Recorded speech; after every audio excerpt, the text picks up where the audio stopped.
1 Kings chapter 22. For 3 years there was no war between Amram and Israel. But in the 3rd year, Jehoshaphat, king of Judah, went down to see the king of Israel. The king of Israel had said to his officials, "Don't you know that Ramoth-Gilead belongs to us, and yet we are doing nothing to retake it from the king of Amram?" So he asked Jehoshaphat, "Will you go with me to fight against Ramoth-Gilead?" Jehoshaphat replied to the king of Israel, "I am as you are, my people as your people, my horses as your horses." But Jehoshaphat also said to the king of Israel, "First seek the counsel of the Lord." So the king of Israel brought together the prophets, about 400 men, and asked them, "Shall I go to war against Ramoth-Gilead, or shall I refrain?" "Go," they answered, "for the Lord will give it to the king's hand." But Jehoshaphat asked, "Is there no longer a prophet of the Lord here whom we can inquire of?" The king of Israel answered Jehoshaphat, "There is still one prophet through whom we can inquire of the Lord, but I hate him because he never prophesies anything good about me, but always bad. He is Micaiah, the son of Imlah." "The king should not say such a thing," Jehoshaphat replied. So the king of Israel called one of his officials and said, "Bring Micaiah, son of Imlah, at once." Dressed in their royal robes, the king of Israel and Jehoshaphat were sitting on their thrones at the threshing floor by the entrance of the gate of Samaria, with all the prophets prophesying before them. Now Zedekiah, king of Canaan, made iron horns and declared, "This is what the Lord says. With these you will go and gore the Arameans until they are destroyed." All the other prophets were prophesying the same thing. "Attack Ramoth-Gilead and be victorious," they said, "for the Lord will give it into the king's hand." The messenger who had gone to summon Micaiah said to him, "Look, the other prophets without exception are predicting success for the king. Let your word agree with theirs and speak favorably." But Micaiah said, "As surely as the Lord lives, I can tell him only what the Lord tells me." When he arrived, the king asked him, "Micaiah, shall we go to war against Ramoth-Gilead or not?" "Attack and be victorious," he answered, "for the Lord will give it to the king's hand." The king said to him, "How many times must I make you swear to tell me nothing but the truth in the name of the Lord?" Then Micaiah answered, "I saw all Israel scattered on the hills like sheep without a shepherd, and the Lord said, 'These people have no master. Let each one go home in peace.'" The king of Israel said to Jehoshaphat, "Didn't I tell you that he never prophesies anything good about me, but only bad?" Micaiah answered, "Therefore hear the word of the Lord. I saw the Lord sitting on his throne, with all the multitudes of heaven standing around him on his right and on his left. And the Lord said, 'Who will entice Ahab into attacking Ramoth-Gilead and going to his death there?' One suggested this and another that. Finally, a spirit came forward and stood before the Lord and said, 'I will entice him.' 'By what means?' the Lord asked.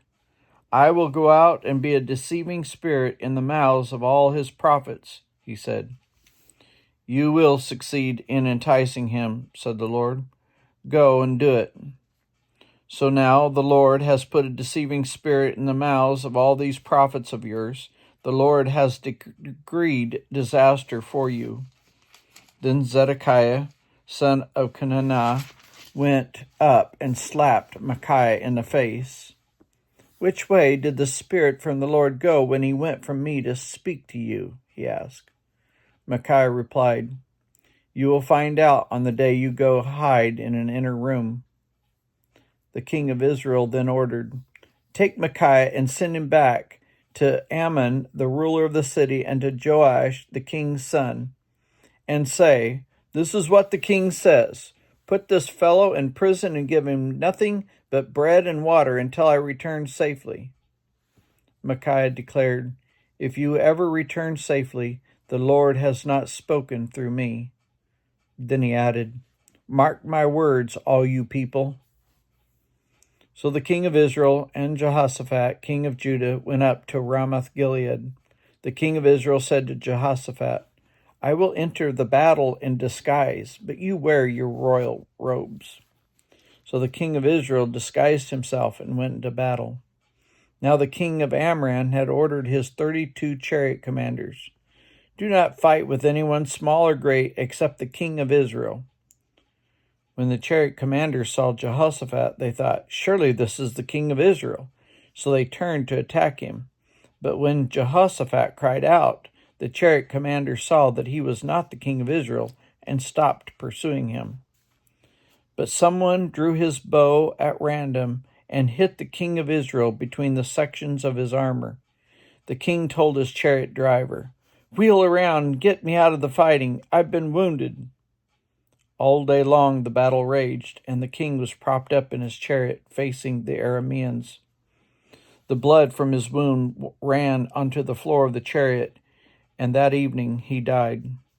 As the sun was setting, a cry spread through the army, Every man to his town, every man to his land. So the king died and was brought to Samaria, and they buried him there.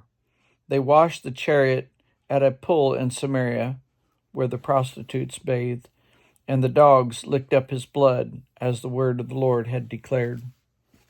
As for the other events of Ahab's reign, including all he did, the palace he built and adorned with ivory, and the cities he fortified, are they not written in the book of the annals of the king of Israel?